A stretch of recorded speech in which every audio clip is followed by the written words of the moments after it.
ओम नमः शिवाय। तो आज का जो सेमिनार का टॉपिक है ये है सनातन धर्म का संस्थापक कौन और सृष्टि का आदि पुरुष कौन है। सनातन धर्म का संस्थापक कौन, इससे रिलेटेड आज हम देखेंगे। तो सनातन धर्म कौन सा धर्म है, किसी को पता है? सनातन का अर्थ क्या है? सनातन का अर्थ है अति प्राचीन। जो सबसे प्राचीन धर्म है वो सनातन धर्म है। जो सबसे पुराना है वो सनातन है। तो ये सनातन धर्म जो है, जिसको आज हम हिंदू धर्म बोलते हैं, वो किसने स्थापन किया और कब स्थापन किया?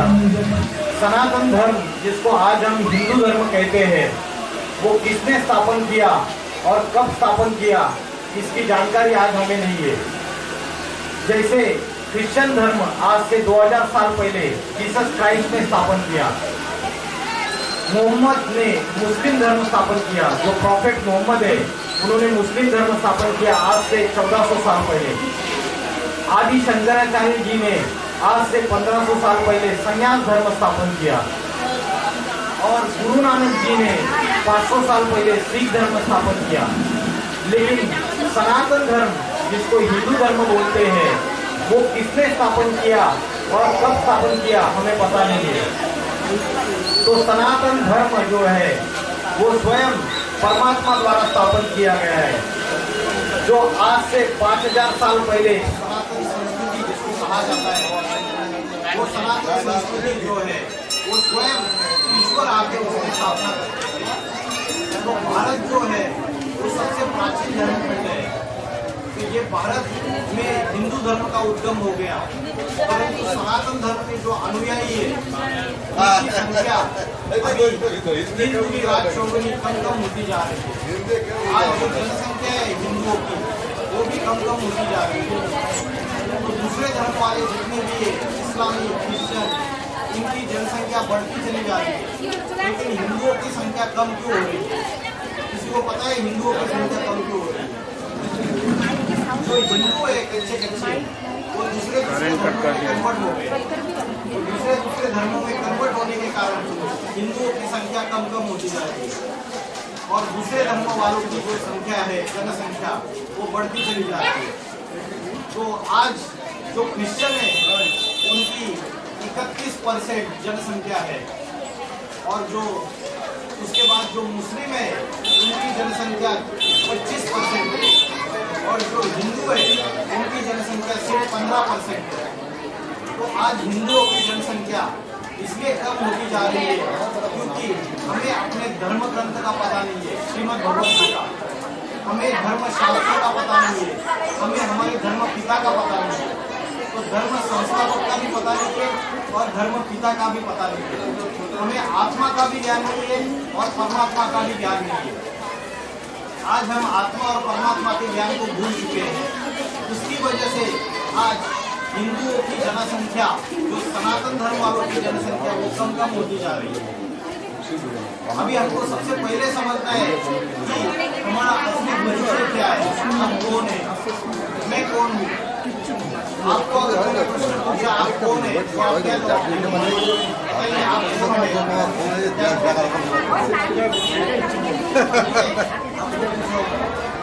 आप कौन है, क्या जवाब देंगे? आप बताइए आप कौन है? कैसे नहीं है आप कुछ भी नहीं है। आपका कुछ नाम होगा या आप बोलेंगे मैं औरत हूँ, इसको बोलेंगे आप कौन है?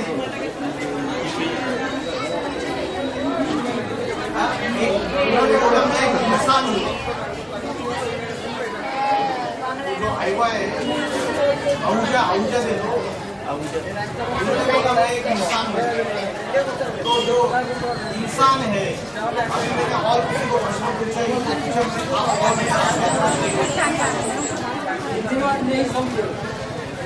हिंदी बात समझ में नहीं आ रहा। हम ये पूछ रहे अपनी कौन आछे बोलते आप कौन है?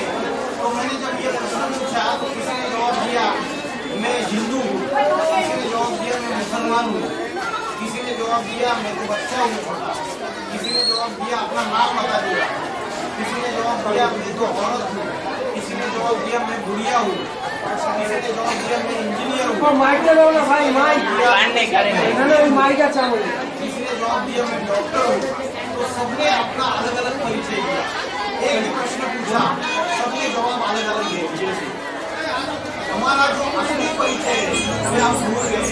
अभी मैंने इनको पूछा तो इन्होंने बताया मैं रवि हूँ। रवि नाम बता दिया। तो जब जन्म लिया तब आपका नाम रवि था क्या? इस समय नाम रवि नहीं था। 12 दिन के बाद आपका ये नाम समारोह हो गया, फिर नाम रखा। तो हमारा जो असली परिचय है वो असली परिचय हम आज भूल गए। हमारा असली परिचय जो है, जो शाश्वत है, जो खत्म नहीं होता है, वो हमारा परिचय क्या है? अभी जितना भी हमने परिचय बताया वो शरीर के आधार पे बताया। जो शरीर है हमारा वो हड्डी मांस का पुतला है। वो हड्डी मांस का पुतला जो है उसके आधार पे हमने अपना परिचय बताया। मैं डॉक्टर हूँ, इंजीनियर हूँ, हिंदू हूँ, मुस्लिम हूँ, मैं औरत हूँ, मैं बुढ़िया हूँ, मैं बच्चा हूँ, मैं स्त्री हूँ, मैं पुरुष हूँ। हमने ये परिचय बताया। लेकिन हमारा असली परिचय ये है कि मैं एक आत्मा हूँ। क्या हूँ? आत्मा। ये हड्डी मांस का पुतला है। ये हड्डी मांस के पुतले में जब तक आत्मा प्रवेश नहीं करती है तब तक उसे जीवात्मा नहीं कहा जाता। तो हड्डी मांस का पुतला जो है वो जड़ है, और जब तक आत्मा चैतन्य प्रवेश करेगी वो जो हड्डी मांस का पुतला है इसको हम सबको समझ। हमारी बुद्धि शरीर में लगी हुई है। जब तक ये चैतन्य आत्मा प्रवेश नहीं करेगी इस शरीर में, जो हड्डी मांस का पुतला है उसमें जब तक चैतन्य आत्मा प्रवेश नहीं करेगी तब तक हम काम नहीं कर सकते, आंखों से देख नहीं सकते, कानों से सुन नहीं सकते और इंद्रियों से हलन चलन नहीं कर सकते।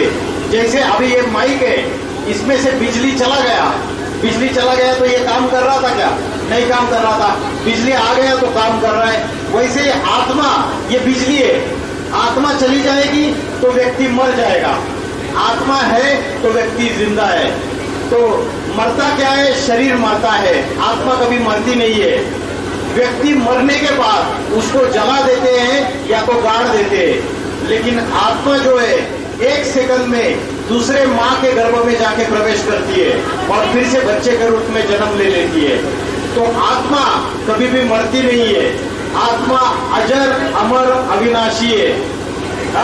तो जैसे हम ये कपड़े बदलते हैं वैसे आत्मा जो है शरीर रूपी वस्त्र बदलती है, शरीर रूपी कपड़ा बदलती है।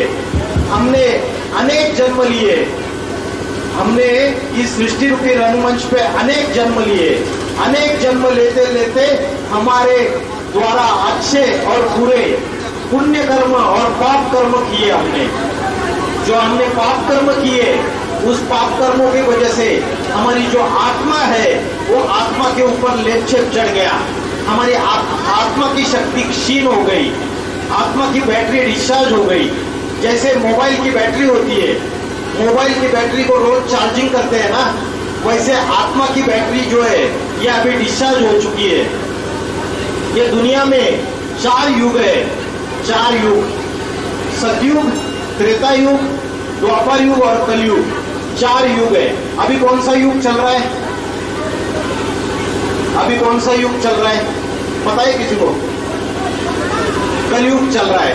कलयुग में से भी अभी घोर पापी कलयुग चल रहा है। जब दुनिया में पाप, भ्रष्टाचार, अत्याचार, दुख, अशांति, हिंसा इसकी अति हो जाती है तब घोर पापी कलयुग आ जाता है।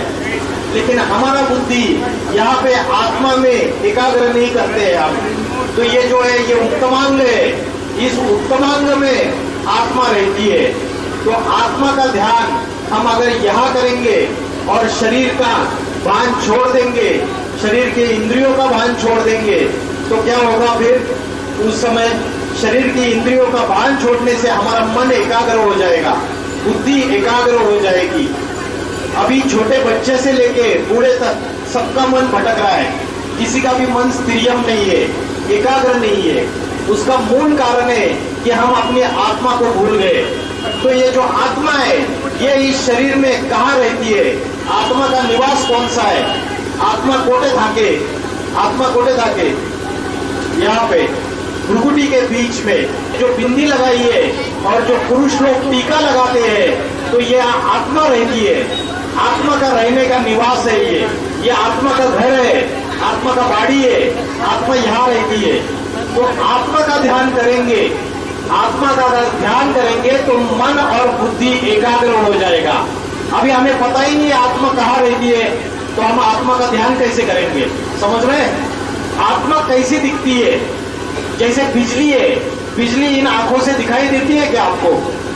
नहीं दिखाई देती है, लेकिन बिजली का अनुभव कर सकते हैं, हम बिजली को जानते हैं। वैसे आत्मा इन आंखों से दिखाई नहीं देती, लेकिन आत्मा का अनुभव कर सकते हैं। तो आत्मा जो है, जैसे आकाश में स्टार चमकता है, वैसे आत्मा अति सूक्ष्म स्टार है, सितारा है। आकाश में सितारा चमकता है ना, वैसे सितारा है आत्मा, यहाँ पे रहती है भ्रुकुटी के बीच में। तो श्रीमद् भगवत गीता में बोला है भ्रुकुटी के बीच में सारी प्राण शक्ति है, रोर मध्य प्राण में आवेश सम्यका। तो आत्मा को अगर ध्यान करेंगे तो हमारे जो 5 विकार है, जिसने मन और बुद्धि को ग्रस लिया है, वो 5 विकार भाग जाएंगे। हमारे सबके अंदर कलयुग में ये कली राक्षस प्रवेश कर लिया है। कली राक्षस कौन है पता है? कली राक्षस ये राक्षस है 5 विकार, काम, क्रोध, लोभ, मोह, अहंकार। ये 5 विकार है, ये कली राक्षस है। काम माना क्या? काम का अर्थ क्या है? काम माना काज, काम माना कामना, माना इच्छा। काम माना क्या? इच्छा, कामना। तो कामनाओं में जो सबसे बड़ी कामना है, सबसे प्रबल कामना है, वो है विषय वासना। किसी के प्रति आकर्षण होता है, पुरुष का स्त्री के प्रति आकर्षण होता है, स्त्री का पुरुष के प्रति आकर्षण होता है। और जो कामेंद्रिय है, जो जननेन्द्रिय है, उसमें जो बुद्धि का कंसंट्रेशन जाता है, जहां बुद्धि जाती है, वो काम विकार जो है, वो सब विकारों का मुखिया है। ये सबसे बड़ा राक्षस है काम विकार। और उसके जो बच्चे हैं वो क्रोध, लोभ, मोह, अहंकार। बोलते हैं काम विकार से क्रोध विकार जन्म होता है और क्रोध से लोभ जन्म होता है। लोभ माना क्या? लालच, लालच, ग्रीड। लोभ माना लालच। मेरी थाली में खाना परोसा हुआ है, लेकिन दूसरे की थाली में जो खाना डाला है उसको छीन के खाने का जो इच्छा है, वही लोभ है, लालच है। तो काम, क्रोध, लोभ, मोह। मोह माना आसक्ति, अटैचमेंट, मोह और अहंकार। अहंकार माना घमंड। ये 5 विकार आत्मा को ग्रस लिया है और इन 5 विकारों ने आत्मा को ग्रसने की वजह से आत्मा की जो शक्ति है वो क्षीण होती जाती है। तो आत्मा की शक्ति फिर से आत्मा की जो बैटरी है, ये अगर फिर से चार्जिंग करनी है तो हमको क्या करना पड़ेगा? आत्मा का ध्यान करना पड़ेगा। अभी हम शरीर का ध्यान कर रहे हैं, इसलिए हमारी जो हम दुखी और अशांत है, हमारा मन एकाग्र नहीं है, मन भटकता रहता है, दुखी और अशांत है। जब हम आत्मा का ध्यान करेंगे तो हमारे अंदर सच्ची सुख और शांति आती जाएगी। ये गाड़ी का चित्र देखिए, मोटर गाड़ी। ये मोटर गाड़ी का चित्र दिखाई दे रहा है। ये मोटर गाड़ी का जो ड्राइवर है, वो ड्राइवर का भोजन अलग है और गाड़ी का भोजन अलग है। ड्राइवर को क्या चाहिए? ड्राइवर का भोजन क्या है बताइए? ड्राइवर को क्या चाहिए? दाल चावल खाएगा ना ड्राइवर? भात चावल खाएगा ना, भात और दाल खाएगा, सब्जी खाएगा। और गाड़ी का भोजन क्या है? गाड़ी का भोजन क्या है? पेट्रोल, डीजल, ये गाड़ी का भोजन है। वैसे हमारे शरीर का भोजन अलग है। ये शरीर गाड़ी है, मोटर गाड़ी, और ये जो आत्मा है ये ड्राइवर है। आत्मा क्या है? ड्राइवर है। तो शरीर का भोजन अलग है और आत्मा का भोजन अलग है। आत्मा को जो चाहिए वो चाहिए सुख और शांति, और आत्मा को सच्ची सुख शांति ये आत्मा का ध्यान करने से मिलती है, मन को एकाग्र करने से मिलती है। तो जब आत्मा का ध्यान करेंगे तो आत्मा का भोजन मिलेगा। शरीर का भोजन अलग है और आत्मा का भोजन अलग है। आज हम ये बात भूल गए हैं कि शरीर का भोजन अलग है और आत्मा का भोजन अलग है। मेरी आवाज सुनाई दे रही है या नहीं सुनाई दे रही? तो आत्मा जो है उसका ध्यान करना हम भूल गए, और आत्मा का पिता जो है उसको भी हम भूल गए।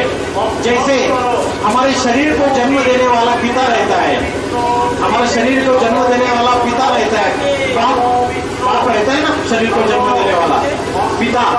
वैसे आत्माओं का भी पिता है। आत्मा का पिता कौन है? आत्मा का पिता कौन है बताइए? शिव। Very good. आपको किसने बताया? आपको तो सब कुछ आता है। आत्माओं का पिता है शिव, परम पिता परमात्मा शिव। जैसे परमात्मा का अर्थ है परम माना श्रेष्ठ, आत्माओं में सबसे श्रेष्ठ। तो आत्माओं का पिता परम पिता परमात्मा शिव। शिव का अर्थ है कल्याणकारी। ठीक है, बोलते हैं ना सत्यम शिवम सुंदरम। तो जो आत्माओं का पिता है वो शिव परमात्मा है। जो आत्मा है वो ज्योति बिंदु स्वरूप है। तो परमात्मा जो है वो भी ज्योति बिंदु स्वरूप है। जो ज्योति होता है, दिए का ज्योति होता है ना, ज्योति बिंदु स्वरूप है। आत्मा भी ज्योति बिंदु स्वरूप और परमात्मा भी ज्योति बिंदु स्वरूप। तो हमने आत्मा का ध्यान करना है और परमात्मा को याद करना है। तो परमात्मा का घर कौन सा है? परमात्मा का घर कौन सा है? परमात्मा कहाँ रहता है? हम बोलते हैं ना वो ऊपर वाला बोलते हैं भगवान को। तो वो कहाँ रहता है? ऊपर पता है आपको? ऊपर कहाँ पे रहता है भगवान? ये चित्र देखिए, ये चित्र, इसमें ये पृथ्वी है, मनुष्य लोक, और इसके ऊपर जो है वो है ब्रह्मलोक। ब्रह्मलोक है ये मनुष्य लोक पृथ्वी, और उसके ऊपर ब्रह्मलोक है, परम धाम है। उस परम धाम में आत्मलोक में या ब्रह्मलोक में परमात्मा रहता है।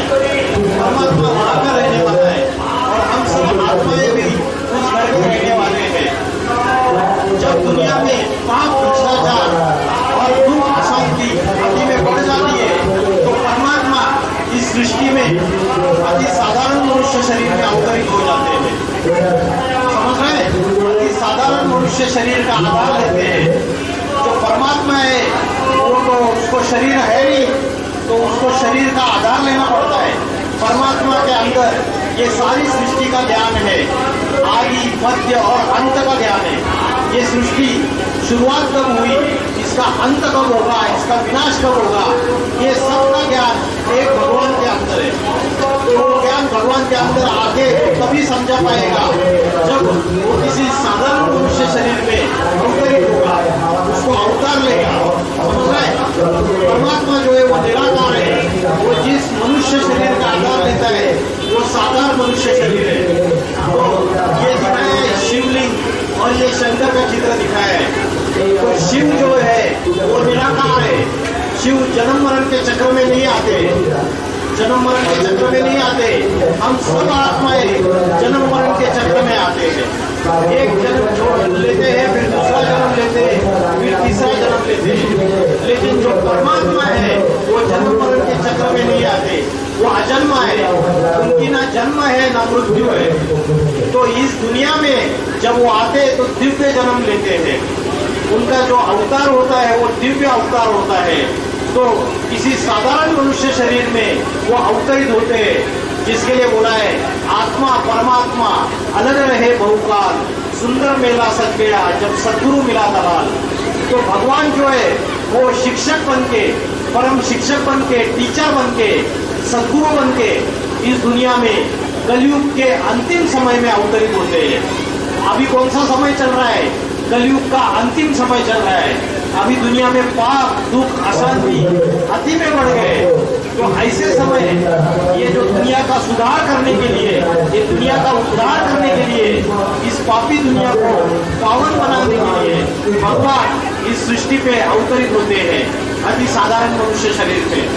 तो भगवान जब इस सृष्टि पे अवतरित होते हैं तो जिस शरीर में आते हैं उसको कहा जाता है शंकर। शिव और शंकर अलग अलग है, शिव और शंकर एक नहीं है। हमें लगता है शिव शंकर एक ही है। आप जब मंदिर में जाएंगे, मंदिर में मध्यवर्ती स्थान पे शिवलिंग रहता है और शंकर का मूर्ति अलग से रहता है। आपने देखा है शंकर को हमेशा ध्यान में बिठाया हुआ दिखा है। शंकर हमेशा ध्यान करते हैं। तो शंकर भगवान है क्या? शंकर किसका ध्यान कर रहे हैं? अगर वो भगवान है तो वो किसका ध्यान कर रहे हैं?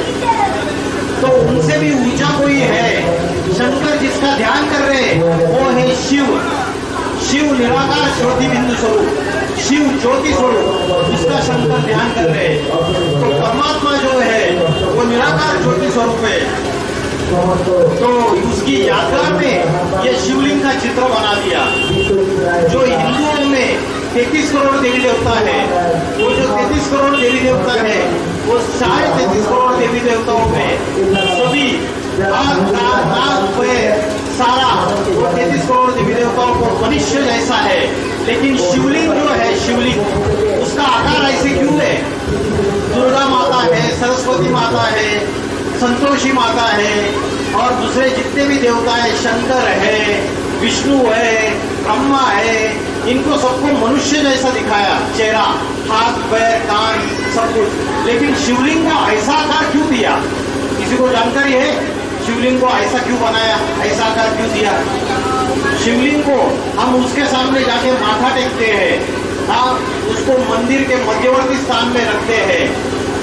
जो 12 ज्योतिर्लिंग है, 12 ज्योतिर्लिंगों की मान्यता हिंदुओं में सबसे ज्यादा है। तो शिवलिंग का आकार ऐसे क्यों दिया बताइए, कौन बताएगा? शिवलिंग को ऐसा आकार क्यों दिया? जो परमात्मा है वो निराकार ज्योति स्वरूप है। तो उस निराकार ज्योति स्वरूप परमात्मा की पूजा कैसे करे? तो भक्तों ने उसको बड़ा आकार दे दिया। समझ रहे हैं? वो ज्योति स्वरूप है, ज्योति स्वरूप। तो उस ज्योति स्वरूप की पूजा कैसे करें? तो भक्तों ने उसको बड़ा आकार दे दिया शिवलिंग और उसको याद करना चालू कर दिया। तो परमात्मा शिव निराकार ज्योति स्वरूप है, वो परम धाम में ब्रह्मलोक में रहने वाले हैं। श्रीमद् भगवत गीता में बोला है, जहाँ चंद्र सूर्य तारों की रोशनी नहीं पहुंचती, उस परम धाम का, उस ब्रह्मलोक का मैं रहने वाला हूँ। श्रीमद् भगवत गीता में ये बात बोली है, न तत्पहासे तो सूर्यो न शशांको न पावको यद गत्वा न निवर्तन्ते तद्धामो परमो मम। जहाँ चंद्र सूर्य तारों की रोशनी नहीं पहुंच सकती, उस परम धाम का मैं रहने वाला हूँ। ये जो है ना, ये परम धाम है, ये सूरज चांद सितारे और ये मनुष्य लोग पृथ्वी, समझ रहे हैं? तो परमात्मा वहां का रहने वाला है। तो परमात्मा इस सृष्टि पे जब दुनिया में कलयुग और पापी कलयुग बढ़ता चला जाता है, ये जो दुनिया है ये पुरानी बन जाती है, पापी बन जाती है, तो भगवान आके पुरानी दुनिया को पावन दुनिया, नई दुनिया बनाने के लिए इस सृष्टि पे आते हैं। जैसे रात के बाद दिन होता है, रात के बाद दिन होता है ना, वैसे परमात्मा भी इस सृष्टि में जब आते हैं तो चारों तरफ घोर अंधकार, पापों का अंधकार, दुख, अशांति फैली हुई रहती है। तो भगवान शंकर के शरीर में आते हैं। शंकर को तीसरा नेत्र दिखाया। ये तीसरा नेत्र जो दिखाया उसको क्या कहते हैं? शिव नेत्र। क्या बोलते हैं? शिव नेत्र, त्रिनेत्री। तो ये तीसरा नेत्र परमात्मा निराकार शिव उनमें जो प्रवेश करके जो ज्ञान देता है, वो ज्ञान का तीसरा नेत्र है। किसका नेत्र है? ज्ञान का तीसरा नेत्र है। तो परमात्मा आके सृष्टि के आदि, मध्य और अंत का ज्ञान देता है। तो दिखाया है कि शंकर ने जब अपना तीसरी आंख खोली तो सारी दुनिया में विनाश, सारी दुनिया में प्रलय चालू हो गया। सुना है? जब शंकर तीसरी आंख खोलता है तो सारी दुनिया में विनाश चालू हो जाता है, प्रलय चालू हो जाता है। तो भगवान जब इस दुनिया में अवतरित होते हैं और ज्ञान देना शुरू कर देते हैं, जब ज्ञान का तीसरा नेत्र खोलते हैं तो सारी दुनिया में कलयुग के अंत में विनाश चालू होता है। विनाश किस चीज से चालू होता है? प्राकृतिक आपदाएं आएगी, बड़े बड़े भूकंप आएंगे, ज्वालामुखी फटेंगे, नदियों को बाढ़ आएगी, समुद्र को बाढ़ आएगी। उसके बाद हिंदू मुस्लिम आपस में गृह युद्ध होगा, हिंदू मुस्लिम आपस में लड़ाई झगड़ा होगी। उसके बाद प्राकृतिक आपदाएं आएगी, हिंदू मुस्लिम गृह युद्ध होगा और एटम बॉम्ब फटेंगे। आज से 80 साल पहले इस दुनिया में एटम बॉम्ब नहीं थे। आज से 80 साल पहले जब द्वितीय विश्व युद्ध हुआ, सेकंड वर्ल्ड वॉर, जब द्वितीय विश्व युद्ध हुआ तो पहले एटम बॉम्ब का इस्तेमाल किया। आज 70-80 साल के बाद इस दुनिया में हर एक छोटे से छोटे देश के पास एटम बॉम्ब है। पाकिस्तान के पास एटम बॉम्ब है, उत्तर कोरिया के पास एटम बॉम्ब है, नॉर्थ कोरिया के पास, सभी छोटे से छोटे देशों के पास एटम बॉम्ब है। तो मेरे घर के नीचे अगर बारूद बिछाई हुई है, मेरे घर के नीचे अगर किसी ने बारूद बिछाई हुई है तो क्या मैं उस घर में सुरक्षित हूँ? क्या नहीं हूँ। वैसे ही इस दुनिया में चारों तरफ एटम बॉम्ब, सब जगह एटॉमिक वेपन्स, एटॉमिक मिसाइल्स, सब जगह सारे देशों के पास है। तो सारे देश अभी आपस में लड़ाई झगड़ा कर रहे हैं। अभी द्वितीय विश्व युद्ध हो चुका है, अभी तृतीय विश्व युद्ध होने वाला है, चतुर्थ विश्व युद्ध होने वाला है। जब तृतीय विश्व युद्ध होगा, चतुर्थ विश्व युद्ध होगा तो ये एटम बॉम्ब का विस्फोट हो जाएगा और एटम बॉम्ब फटेंगे तो सारी दुनिया में विनाश होगा। आज रिमोट कंट्रोल का एक बटन दबा दिया तो सारी दुनिया खलास हो सकती है नहीं हो सकती। तो सभी देशों के पास एटम बम है। तो परमात्मा शिव शंकर भोलेनाथ के द्वारा इस सृष्टि में अति साधारण मनुष्य तन में कलयुग के अंत में अवतरित हो चुके हैं और आदि सनातन देवी देवता धर्म की पुनः स्थापना कर रहे हैं। जो सनातन धर्म है वो सनातन धर्म प्राय लोप हो चुका है।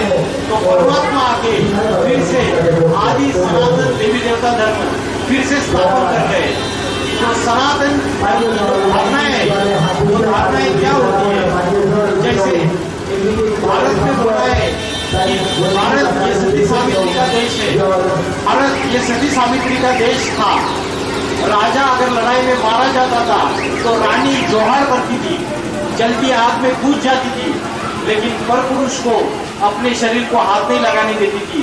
ये सनातन धर्म की संस्कृति है। ये भारत जो है वो सती सावित्री का देश है। पवित्रता की मान्यता है इस भारत में। लेकिन अभी क्या हो गया, कलयुग के अंत में जो भारत की जो नारी है उसकी दुर्गति हो गई, क्योंकि जो अनेक दूसरे धर्म है, मुस्लिम, क्रिश्चियन, इनकी जो कुरीतियां है, इनकी जो कुधारणा है, ये हमने आचरण करना शुरू कर दिया। तो जो शंकर है वो शंकर के द्वारा भगवान आके आदि सनातन देवी देवता धर्म की कार्य करता है। जब सारी दुनिया में प्रलय आ जाएगा, विनाश हो जाएगा, तो नई दुनिया फिर से स्थापन होगी। जो नई दुनिया स्थापन होगी उसको क्या बोलते हैं? सतयुग। क्या बोलते हैं?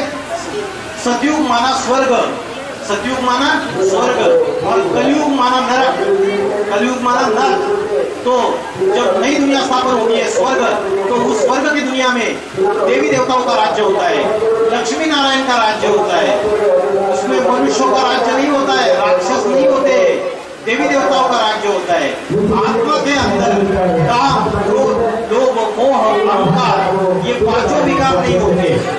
आत्मा जो है इन निर्विकारी होगी, निराकारी होगी, निरंकारी होगी। तो कलयुग का जो अंतिम समय है उस समय ईश्वर आके राजयोग की शिक्षा पढ़ाते। कौन सा ज्ञान देते हैं? राजयोग। ये राजयोग क्या है? किसी को पता है राजयोग क्या है? तो जो राजयोग है, ये राजयोग की जो शिक्षा है, इसमें आत्मा का अभ्यास किया जाता है। आत्मा का अभ्यास करने के लिए, आत्मा का ध्यान करने के लिए सबसे अच्छा समय कौन सा है? पता है सबसे अच्छा समय कौन सा है? सवेरे, सवेरे सूरज उगने से पहले जो ब्रह्म मुहूर्त का समय है, 2 बजे से लेकर 4:45 बजे तक का समय, उसको बोलते हैं ब्रह्म मुहूर्त का समय या अमृत वेला का समय। उस समय अगर हम आत्मा का ध्यान करें, मैं आत्मा स्टार हूँ, मैं आत्मा ज्योति बिंदु स्वरूप हूँ, अगर आत्मा का ध्यान करें तो हमारे आत्मा के अंदर जो पवित्रता, आनंद, सुख, शांति, सब कुछ जो भाग गया है, चला गया है, वो वापिस लौट के आएगा। तो आत्मा का ध्यान करके परमात्मा को याद करना, यही सच्चा राजयोग की शिक्षा है। समझ रहे? राजयोग की शिक्षा क्या है? आत्मा समझ के परमात्मा को याद करना, यही राजयोग की शिक्षा है। तो आत्मा समझ के परमात्मा को कैसे याद करें? परमात्मा को तो हमने देखा ही नहीं है, तो उसको याद कैसे करें? तो परमात्मा जो शिव है, वो जिस साधारण शरीर में अवतरित हुआ है, उसने अवतार लिया है। अगर हम उसको याद करें डायरेक्टली, उसके भ्रुकुटी में हम ज्योति बिंदु शिव को याद करें, तो वो यथार्थ याद हो जाएगी।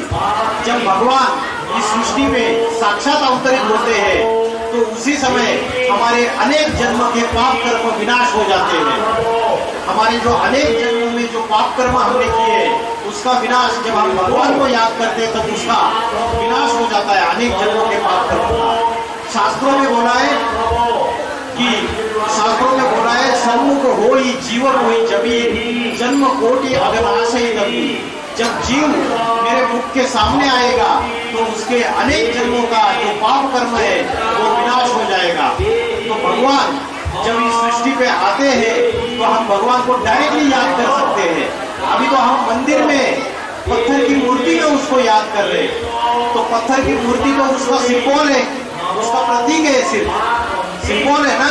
जैसे हम कोई ड्राइंग निकालते हैं, अभी हमने अगर शंकर का ड्राइंग निकाल दिया, तो शंकर का ड्राइंग तो उसका सिंबल है, असली शंकर तो है नहीं।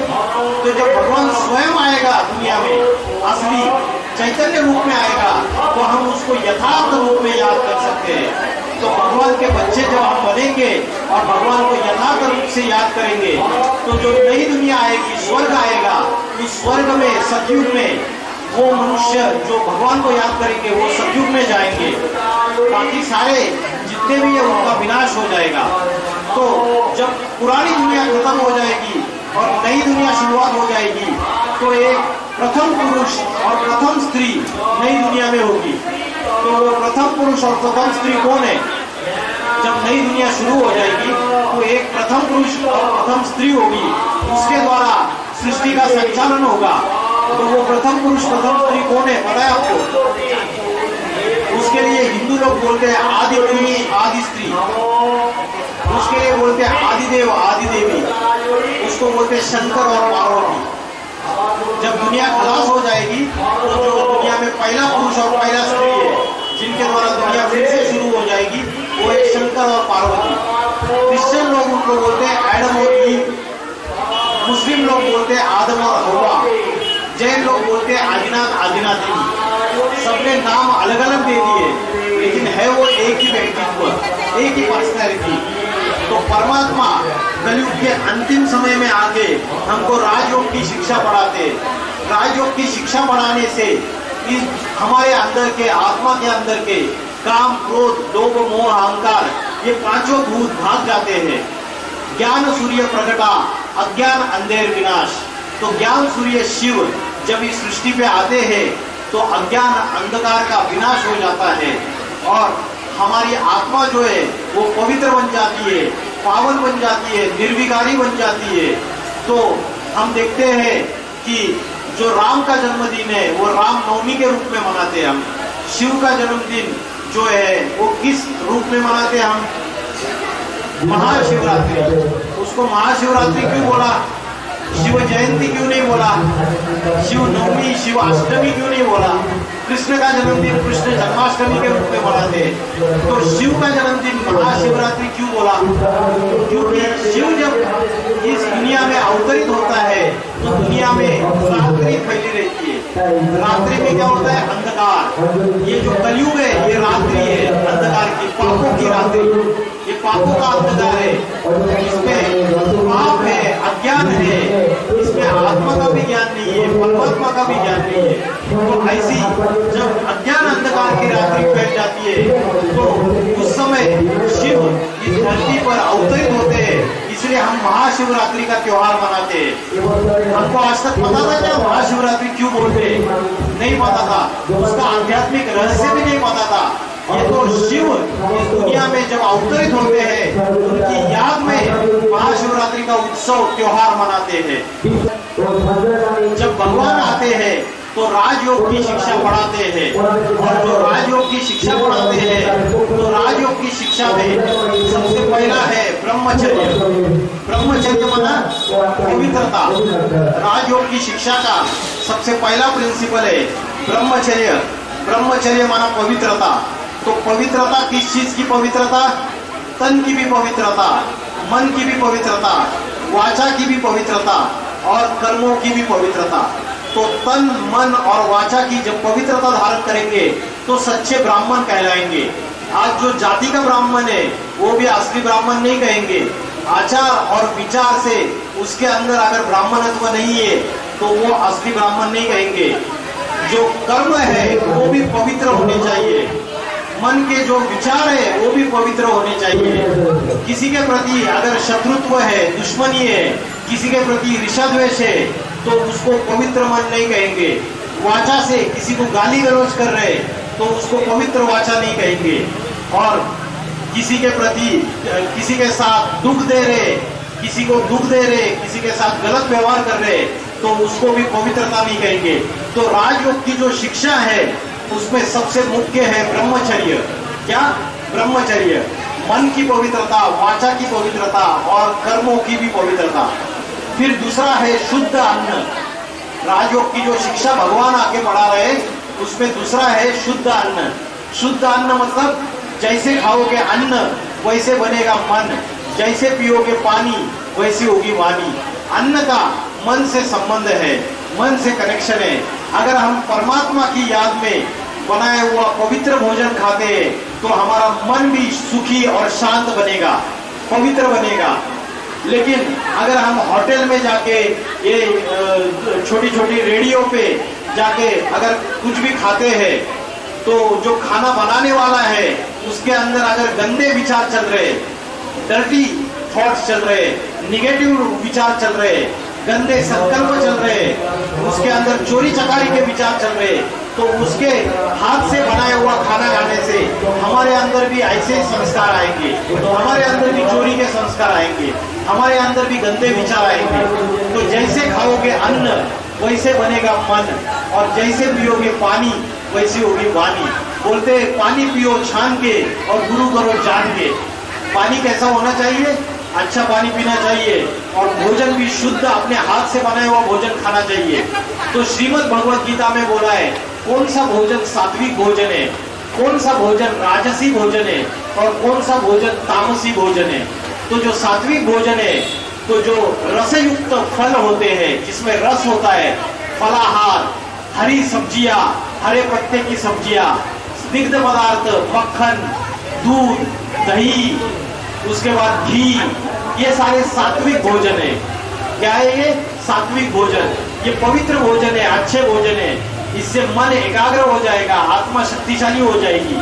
और राजसी भोजन कौन सा है?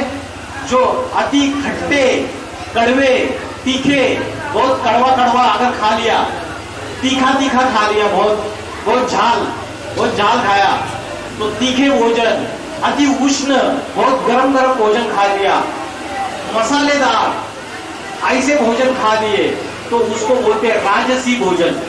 ठीक है। और तामसी भोजन कौन सा है? बासी भोजन, सड़ा हुआ भोजन। जैसे फ्रिज में क्या करते हैं हम? फ्रिज में, रेफ्रिजरेटर में रखते हैं ना, और क्या करते हैं? सड़ा के खाते हैं खाना 2 दिन के बाद, 3 दिन के बाद, तो वो क्या हो गया? सड़ा हुआ भोजन है, बासी भोजन है वो। तो सड़ा हुआ बासी भोजन, मीट, मांस, कोई जानवर मर जाएगा तो जानवर मरने के बाद वो सड़ा हुआ हो जाएगा या नहीं? तो जो मीट मांस खाते हैं, तो कोई भी जानवर मर जाता है तो बदबू आएगा या नहीं आएगा? बदबू आती है ना। तो वो सड़ा हुआ भोजन हम खाते हैं तो वो भोजन तामसी भोजन है। ऐसा भोजन है तामसी, वो पवित्र भोजन है। तो उससे हमारा मन भटकता रहेगा, मन बुद्धि एकाग्र नहीं होगा, हमारी आत्मा का बैटरी चार्जिंग नहीं होगा। तो परमात्मा आके जो राजयोग की शिक्षा पढ़ा रहे, वो राजयोग की शिक्षा में पहला है ब्रह्मचर्य, दूसरा है शुद्ध अन्न। ठीक है, ब्रह्मचर्य, शुद्ध अन्न, और तीसरा है सत्संग। एक सत्य का संग करना चाहिए। किसका संग करना चाहिए? सत्य का। और सत्य कौन है? आज इतने भी जो संत महात्मा है, बाबा है, महाराज है, ये सत्य है क्या? सत्य तो एक ही है, सत्यम शिवम सुंदरम। एक शिव ही सत्य है, एक शिव ही कल्याणकारी है। देवों का देव महादेव शिव शंकर भोलेनाथ, सब देवों का महादेव, क्या बोला? महादेव। तो नंबर 1 है ना सभी देवताओं में, 33 करोड़ देवी देवताओं में नंबर 1 है। तो एक सत्य का शिव का संग करना चाहिए। क्रिश्चियन लोग बोलते हैं God is truth, God is one, सत्यम शिवम सुंदरम। तो एक सत्संग करना चाहिए, एक भगवान का संग करना चाहिए। भगवान के मुख से जो ज्ञान निकलता है वो ज्ञान कानों से सुनना चाहिए, और किसी का कोई बात नहीं सुनना चाहिए। समझ रहे हैं? इन आंखों से सिर्फ भगवान जो साधारण मनुष्य में आया है उसको ही देखना है, उसको ही याद करना है। तो सत्संग, अभी जो दुनिया में जो अलग अलग है वो सत्संग नहीं है, लत संग है। लात मार के भगाने वाले हैं, लोगों से पैसा लूटते, बहुत सारा धन लूटते हैं, वो सत्संग नहीं है। ईश्वर आके जो सत्य युग स्थापन करता है, जो सच्ची दुनिया स्थापन करता है, वही असली सत्संग है। बाकी सारे झूठे हैं। जितने भी ये सन्यासी है, ये साधु सन्यासी ऋषि मुनि, ये सारे झूठे हैं। एक भगवान सच्चा है। भगवान जब सृष्टि में आता है तो स्वयं ही अपना परिचय देता है, वो स्वयं ही अपना परिचय देता है। इसलिए उसको बोला जाता है स्वयंभू। क्या बोला जाता है? स्वयंभू। उसको स्वयंभू बोला जाता है। तो आज दुनिया में पाप, भ्रष्टाचार, अत्याचार आदि में बढ़ते चले जा रहे हैं। ये दुनिया में 4 युग है। ये जो स्वस्तिक देख रहे हैं आप, ये स्वस्तिक के जो 4 खाने हैं, ये सतयुग, त्रेता युग, द्वापर युग और कलयुग। अभी कौन सा युग चल रहा है? कलयुग चल रहा है। तो कलयुग में भी लास्ट समय जो है, लास्ट 100 साल का जो समय है, 100 ईयर्स, 100 साल का जो समय है, उसको बोलते हैं संगम युग। क्या बोलते हैं? संगम युग। क्या बोलते हैं? संगम युग। तो ये जो संगम युग का समय है, इस संगम युग 100 साल का समय में, 100 ईयर्स के समय में परमात्मा शिव इस सृष्टि में टीचर बन के आता है, सदगुरु बन के आता है, और सभी मनुष्यों को राजयोग की शिक्षा पढ़ाता है। कौन सी शिक्षा पढ़ाता है?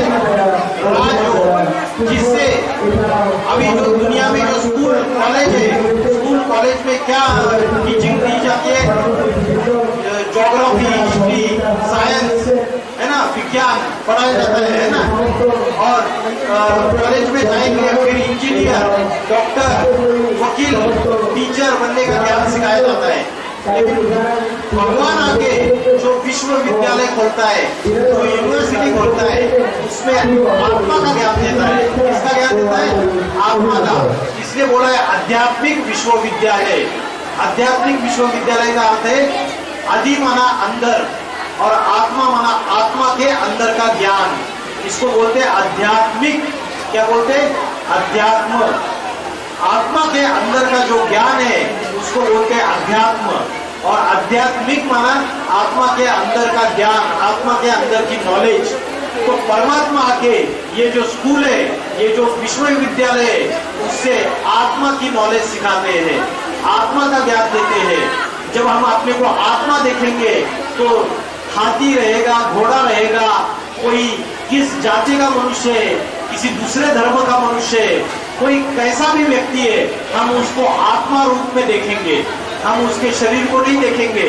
कलयुग में, ये जो कलयुग है उसका जो 100 साल का संगम युग है, उस समय परमात्मा शिव अति साधारण मनुष्य तन में इस सृष्टि पे अवतरित होते हैं। और जब अवतरित होते हैं तो ब्रह्मा, विष्णु और महेश, ब्रह्मा, विष्णु और महेश, इन तीनों के द्वारा इस सृष्टि में स्थापना, पालना और विनाश, ये 3 कर्तव्य करते हैं। समझ रहे हैं? परमात्मा शिव, देखिए ऊपर जो है वो शिव है, दिखा रहे हैं ऊपर ज्योति बिंदु शिव, और वो ज्योति बिंदु शिव इसमें आया ब्रह्मा, विष्णु और महेश। बोलते गुरु ब्रह्मा, गुरु विष्णु, गुरु देवो महेश्वर, गुरु साक्षात पर ब्रह्म, तस्मै श्री गुरुवे नमः। ठीक है? तो परमात्मा के इन 3 मूर्तियों के द्वारा स्थापना, पालना और विनाश। तो जब मकान पुराना हो जाता है तो मकान का मालिक क्या करता है? पुराना मकान तोड़ देता है और नया मकान बांध के तैयार कर देता है।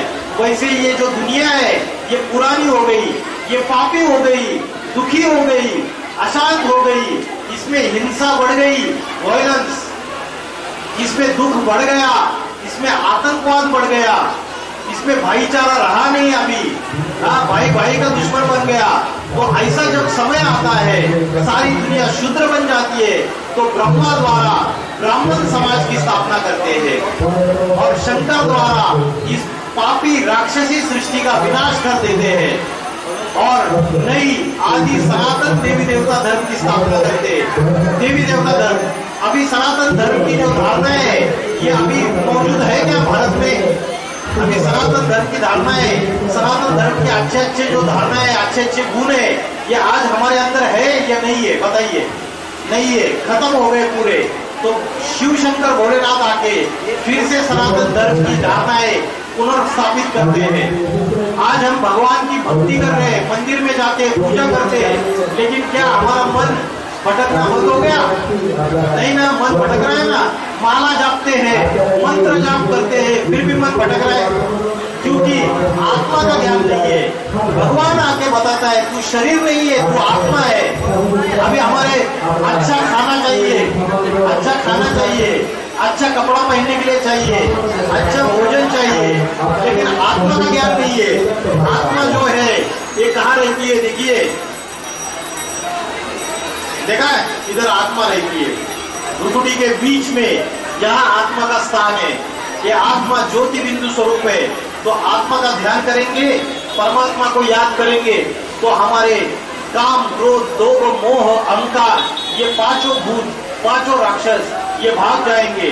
तो परमात्मा आके हमें ये आत्मा की शिक्षा जब सिखाता है, तो हमारे आत्मा के अंदर ये सुख, प्रेम, आनंद, शांति, ये सब जो गायब हो चुके वो फिर से वापस आ जाते हैं। आत्मा का शक्ति, आत्मा का बैटरी डिस्चार्ज हो गया, तो आत्मा का बैटरी फिर से चार्जिंग करेंगे तो फिर से प्रेम आएगा, आनंद आएगा, सुख आएगा, शांति आएगा।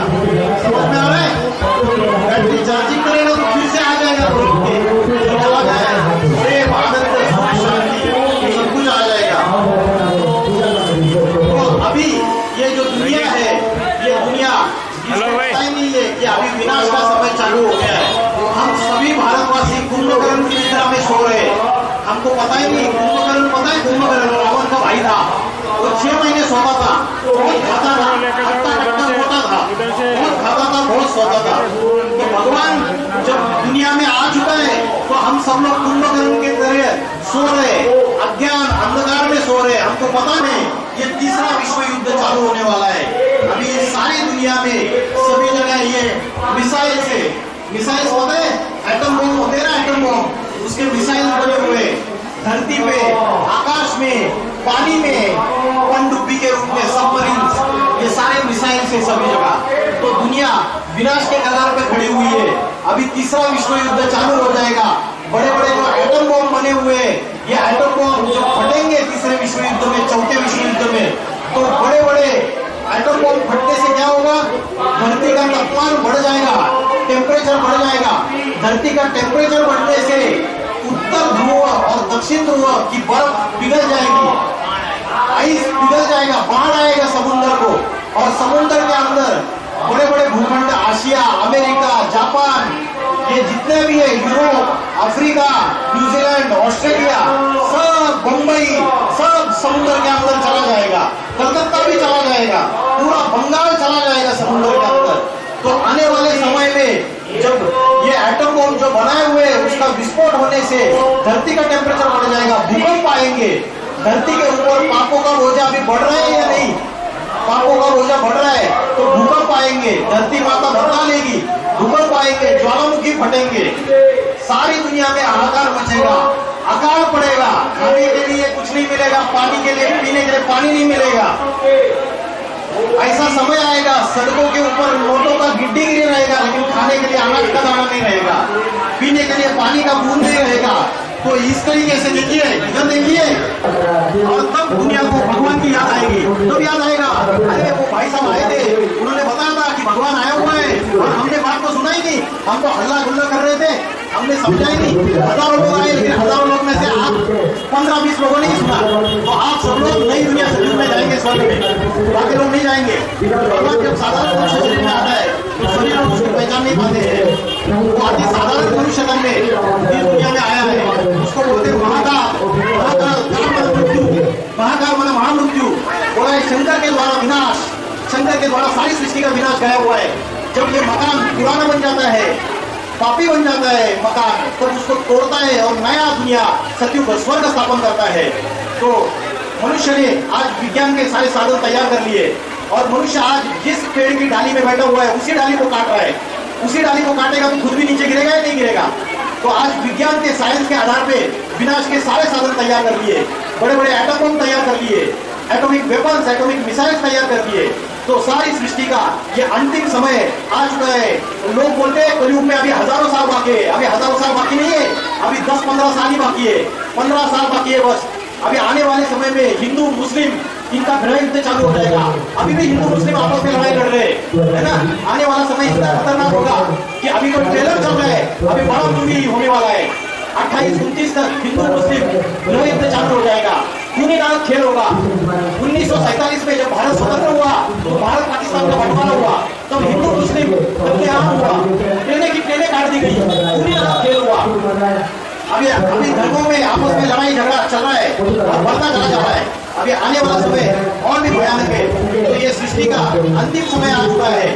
ऐसे समय परमात्मा आके इस सृष्टि में लक्ष्मी नारायण का राज्य फिर से स्थापन करते हैं और आदि सनातन देवी देवता धर्म की स्थापना करने के लिए निमित्त बनते हैं। तो परमात्मा आके जो लक्ष्मी नारायण का राज्य स्थापन करने जा रहे हैं उसमें एक धर्म, एक राज्य, एक भाषा, एक जाति, एक मत होगा। अभी अनेक धर्म है, अनेक राज्य, अनेक भाषाएं, उससे लड़ाई झगड़ा हो रहा है, अनेक जाति है उससे लड़ाई झगड़ा हो रहा है। भगवान आके अनेक धर्मों का विनाश करता है और एक आदि सनातन धर्म, देवी देवता धर्म स्थापन करके जाता है। लक्ष्मी नारायण का राज्य आएगा, राम राज्य आएगा। आज राम का मंदिर बना रहे, लेकिन राम का मंदिर बनाने से ये दुनिया में सुख शांति आने वाली है क्या? दुनिया तो और पापी बनती जा रही है। गंगा की पानी में, गंगा नदी में 1000 साल से नहा रहे, लेकिन क्या किसी के पाप धुल गए? गंगा के पानी में हजारों सालों से नहा रहे, किसी के पाप धुल गए या और ही दुनिया पापी बढ़ती जा रही है। तो ऐसे समय परमात्मा के ज्ञान की गंगा, शंकर की जटा से कौन सी गंगा निकली? ज्ञान की गंगा निकली। ये जटा माना बुद्धि। चित्रकार अपनी चित्रकारिता में अपनी भावभंगिमा डाल देता है। तो ये आध्यात्मिक रहस्य हम नहीं समझने के कारण आज हमारी मन बुद्धि भटक रही है। हम अनेक देवी देवताओं को याद कर रहे हैं, अनेक मनुष्यों को याद कर रहे हैं। जब एक शिव भगवान इस सृष्टि पे आया हुआ है तो हमारी बुद्धि एकाग्र हो जाएगी और उससे नई दुनिया, स्वर्ग में बहुत थोड़े मनुष्य आएंगे। आज दुनिया की जनसंख्या 750-800 करोड़ है। दुनिया की जनसंख्या 800 करोड़। तो ये सारे लोग नई दुनिया स्वर्ग में आएंगे क्या? सतयुग में आएंगे? नहीं आएंगे, थोड़े ही आएंगे। सिर्फ 9 लाख आएंगे, 9 लाख।